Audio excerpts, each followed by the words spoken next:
तक दीदार नहीं होता, ये जीवात्मा जब तक उस अमृत का पान नहीं करती तब तक इसकी चाल नहीं बनती। इसलिए आप सबसे ये प्रार्थना है, चरण छूने की कोई होड़ नहीं है, निहारो उन चरणों, निहारते रहो जब तक निहार सको, उन चरणों को निहारो। उन्हीं से आपके ऊपर में दया होगी, आपके ऊपर में करुणा कृपा होगी। वो ऐसे चरण कमल। ये सब बातें कहां से प्राप्त होती हैं? सत्संग के माध्यम से। जब सत्संग मिलता है ऐसे महापुरुषों का, तब ये ज्ञान की बातें पता लगती हैं। कहा गया कि सत्संग सार है और संसार असार है। संसार में कोई सार नहीं, संसार तो आने जाने वाला है। आज है, प्रलय के दिन चटाई की तरह से समेट लिया जाए। जैसे हम लोग चटाई समेट लेते हैं, ठीक इसी प्रकार से ये संसार सिमट जाएगा। चारों तरफ जल ही जल दिखाई देगा, सारी रचना समाप्त होगी। इसीलिए संसार में कोई सार नहीं, लेकिन सत्संग ज्ञान का सागर है, सत्संग ज्ञान का जहान। सत्संग कोई किस्से कहानी नहीं है, कोई कथा वार्ता नहीं है। ये कन्या कलावती की कहानी कहलवा लिया और सत्संग हो गया। सत्संग आप ऐसे भी देखो, सत्य संग, सत्य का संग। और सत्य क्या है? सत्य वो मालिक को प्रभु परमात्मा ही सत्य है। बाकी तो सब नश्वर है, क्षण भंगुर है, पानी के बुलबुले के समान है, आने जाने वाला। वो मालिक ही सत्य है, वो संत सदगुरु ही सत्य है। उस मालिक का कभी विनाश नहीं होता, वो अविनाशी है, वो आदि से अंत तक रहने वाला है, उसका कभी विनाश नहीं होता, वो जन्म मरण से परे है। इसलिए उस मालिक का संग हमको मिल जाए तो हमारा सत्संग हो। सत्संग किसको कहते हैं ये भी तुम सुन ले, सत्य पुरुष के नाम का जहां कीर्तन, जहां उस सत्य पुरुष के नाम की, उनकी लीलाओं की, उनके गुणों का गायन किया जाता है, उनकी चर्चा की जाती है, वो सत्संग कहलाता है। ये ढोलक बजाना, झांझ मंजीरे बजाना, ठुमके लगाना वो सत्संग नहीं। ये गाना बजाना ये सत्संग नहीं है। सत्य का संग कौन करा सकता है? ये करा सकता है।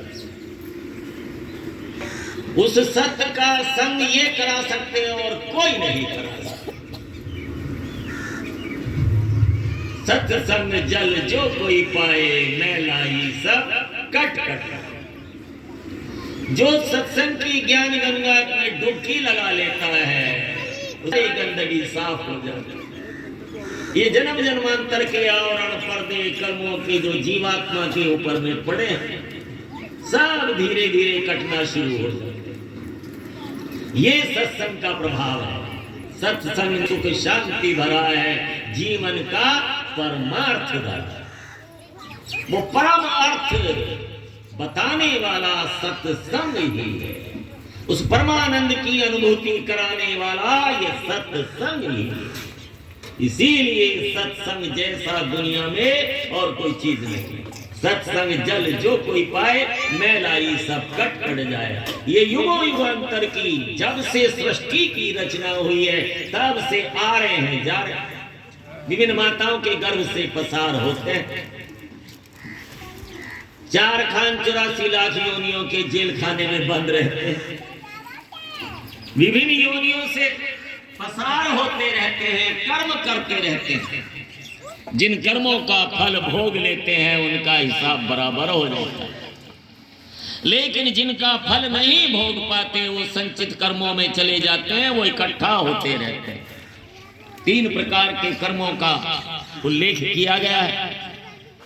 पहले कर्म क्रियामान कर्म, दूसरा प्रारब्ध कर्म और तीसरा संचित कर्म।